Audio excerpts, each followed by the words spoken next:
Are we trying to get some topics? I want to get into this Wasteland. You ever been to a Wasteland? Never. There's a Wasteland off Ventura. They resell clothes. It's called Wasteland. It's literally, oh, okay. Yeah. You got to check it out. I don't do resell clothes. Do you? I don't. You for sure are a thrifter. I would go you thrifting heard for like Macklemore and got so fired up. Nah. Oh, for photo shoots?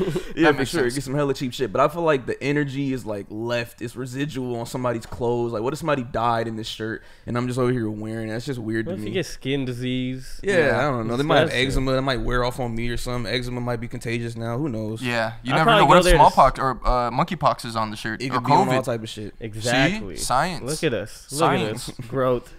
Yeah, the lowest I'll probably go is Marshall's. Marshall's is whoo-wee. That's Maybe the have spot. You find some stuff there, boy. You Yeah, really... some gems. But you know what I hear about thrifting? I remember someone used to, back when I used to kind of be down to go to that when I was younger. And it's like thrifting and shopping is like fishing. You're not just, it's not called catching, it's called fishing. So, you know, you're looking around for stuff. And maybe you find a gem here and there. But you're not just in the thrift store like, oh, this is fire, this is fire. Hell no. You go to the Louis store and say, oh, this is fire, this is fire.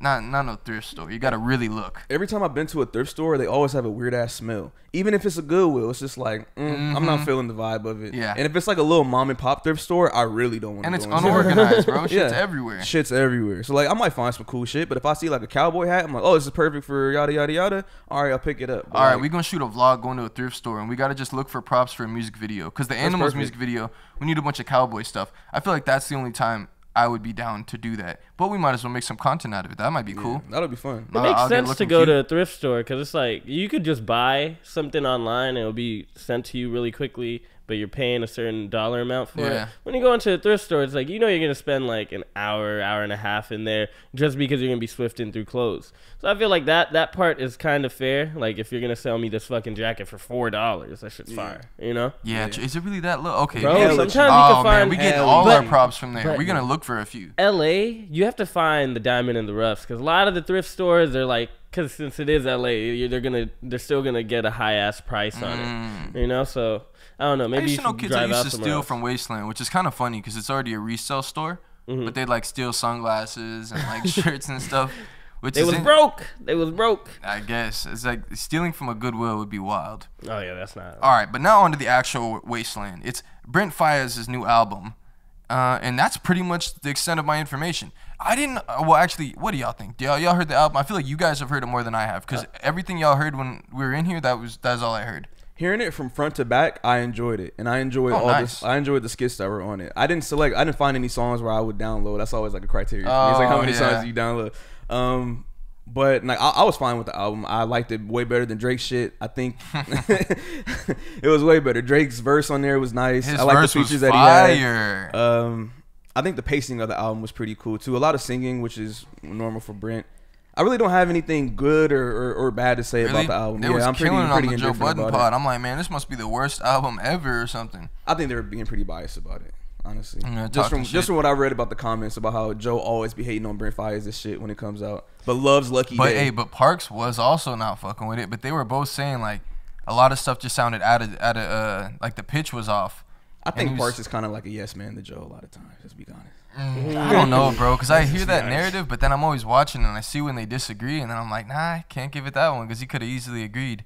But he said it just seemed like sonically it really bothered him. Joe too, and then Ice was like, yeah, I don't really care about none of that. I thought it was cool, and then he might have had a little bit of stuff. But so I don't know. What do you think of the album? I listened to a handful of songs. I enjoy Brent Faiyaz's music. Like, Dog, I've never heard of Brent Faiyaz. Really? 100% That dude is honest. like the I'm being R&B 100% future. honest.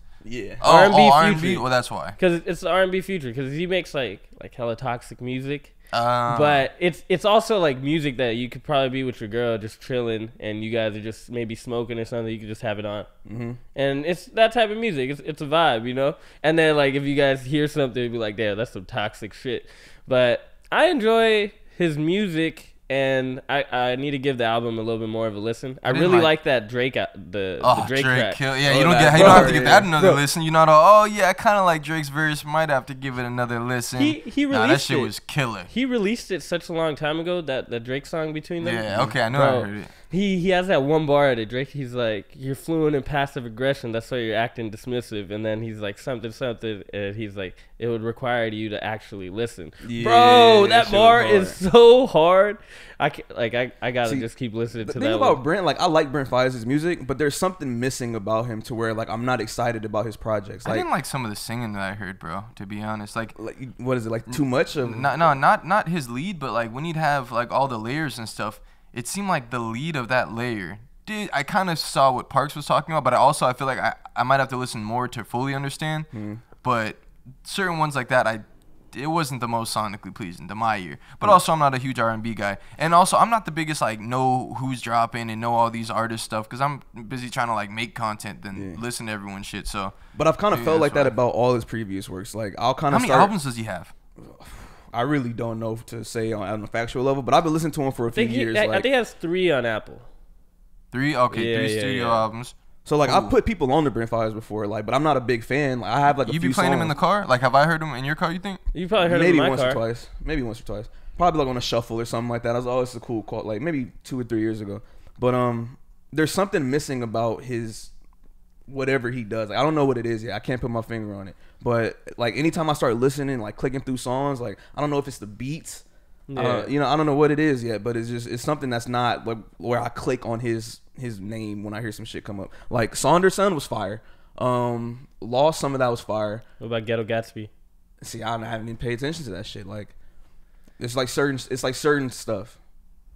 I just love some R&B, man. R&B is always great to my ears, man. It's just some shit. And it's like a different R&B too. It's like a new type of R&B. It's like dark. Yeah. Yeah. It's like that underwater R&B. Wait, like, did Brent Faiyaz used to go by Sonder? I don't know. No, I think Saunders like a whole nother. Just the album? Brent. Yeah. Huh. Interesting. Because like, when I started listening to Brent, it was around the same time as Bryson. And I like Bryson's music more. You've been around. Oh, that's right. 2017, Saunders. Yeah. Okay. I like Bryson more, so I always kind of like clicked on Bryson's music first, or I was like really listening to that. What was that Trap Soul album? Yeah, Bryson then, like, low-key probably way better than Brent would drop, and they'd be like, "Oh, Brent's kind of like Bryson in a way," or they kind of have their same genre. So I'll start clicking through some Brent songs, but I'm like, I think I just like listening to Bryson better. And then as the years gone by, I never went back to listen to any of Brent's stuff. I feel like if they did a collab album together, it would be fire. Just because imagine Brent and Bryson, or Bryson and Brent. Pretty cool sounding duo, right? Yeah. If the duo sounds good, the music will probably sound good. So what do you think about the album so far from like what you've heard? So just what I said about the singing and stuff. I didn't like certain parts of it. I thought Drake killed his verse. Yeah. And I don't know, maybe I got to give it a more fair shake. But it's cool. I never really heard of Bro before. I'm not gonna let their perspective skew mine as far as how his album is sounding. But what's the cultural feedback though? Are people liking it? Because he sold really well. It says 100. I think it was 105,000 first week. I've heard mixed 105 to 115,000 first week. So I don't know. I haven't given it a fair shake, but he's technically supposed to be independent, but he's not because he's marketed by like some of the biggest executives in the game. I haven't heard anybody say it was a groundbreaking album or it was great. I've heard a lot of people say it was a good album, decent. And then some of the bad reviews I've heard is that his pen game is pretty lazy. And I don't really know if I've gotten that so far from like the one time I've heard it all the way through and like the few times I kind of listened back to it. But maybe that's just the genre of what it is, because like he kind of did address some things like what would you want him to say pen wise, he's singing, he's not really rapping like that. Yeah. And also, don't a lot of like R&B singers or just like singers in general use other people to help them write songs? A lot of times, yeah. So like I think Chris Brown had that argument with, or not argument, he was talking on Drink Champs about it, and he was talking about how, why, I think what's his name, Nori asked him like, why is it so frowned upon for a rapper to not write his own lyrics versus a singer? And he was talking about that with rap, it's like you're writing your own raps so you could like prove you're coming with your own like voice, versus like when you're singing, it's like somebody could write you a song but nobody could deliver it like you. You know, so I think that's a the Quentin Miller and Drake. I was about to say, I think that, I think that, I feel like the argument kind of works both ways though, because the same thing, Quentin Miller and Drake's a great example. I've heard Quentin Miller rap, and I'd be hearing his bars, and I'd be like, wow, yeah, it's just his voice, his delivery is just not there. But when Drake raps the same thing, oh yeah, it's way better. You can definitely hear verses and be like, oh, if Wayne rapped this exact same verse, it would have been fire. But this guy's delivery just isn't there. So I feel like it's the same. Would you ever have anybody write a rap for you? A rap? Nah. That they feel like you could deliver way better?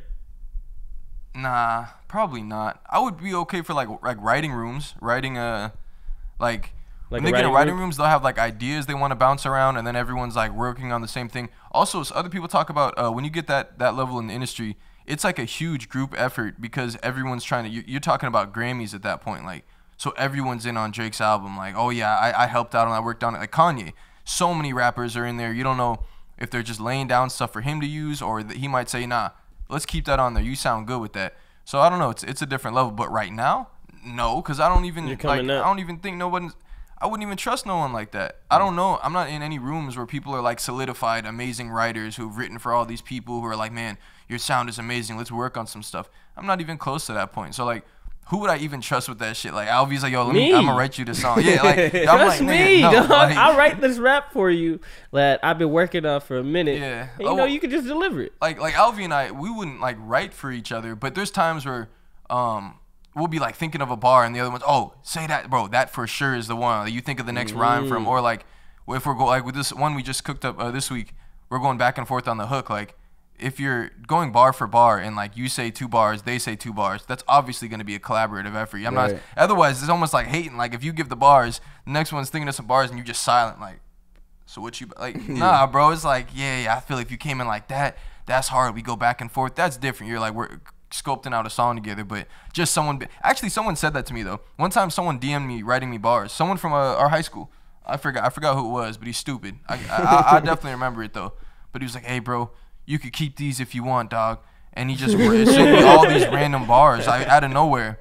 And I was like, oh, you rap? Nah, not really, bro. I just wrote some shit and I just figured you could use it if you want, bro. It's cool. I'm like, fam, thank you so much. And then I put out Way Back Down, the greatest song ever. No, I'm just playing. But yeah, people are weird, bro. But you'd have to be up there, and I don't know. I'd definitely be in a different space by the time that's an option. Bro, that shit's so funny. R. Kelly wrote songs for hella people. Yo. We figured out he wrote a song for Michael Jackson. Shit, I'm not surprised. You are not alone. Crazy, right? Really? Oh, that's fire. But we knew that. Like, Michael had every pop star, R&B star has a. They say Justin Bieber hardly ever writes. I think they say that Journal is the only one he really penned. I mean, he said that basically. And Journals was apparently his most fire album. I like Journals. I've heard it. I've been forced to listen to it. Because when you listen to a lot of music that's like singing related, at the bottom, the credits is like huge, bro. There's like 19 people on one song. It's like, yo, what the fuck? Who wrote that bar? You know?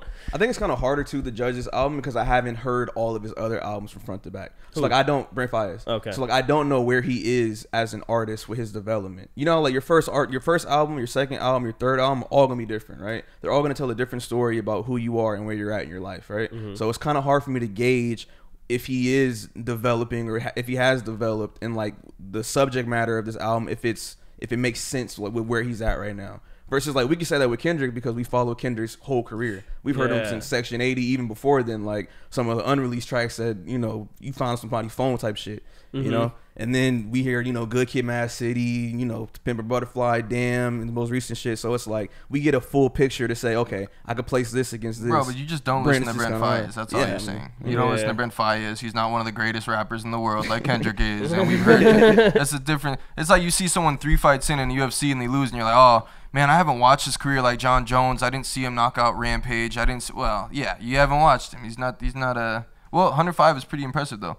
All right, we off of Brent Faiyaz. I'm glad to now know about him, and I'll probably look into him a little. Well, I probably won't. But if one of the album songs get big, I'm sure I'll hear him somewhere. I don't know. If I don't listen, it is what it is, bro.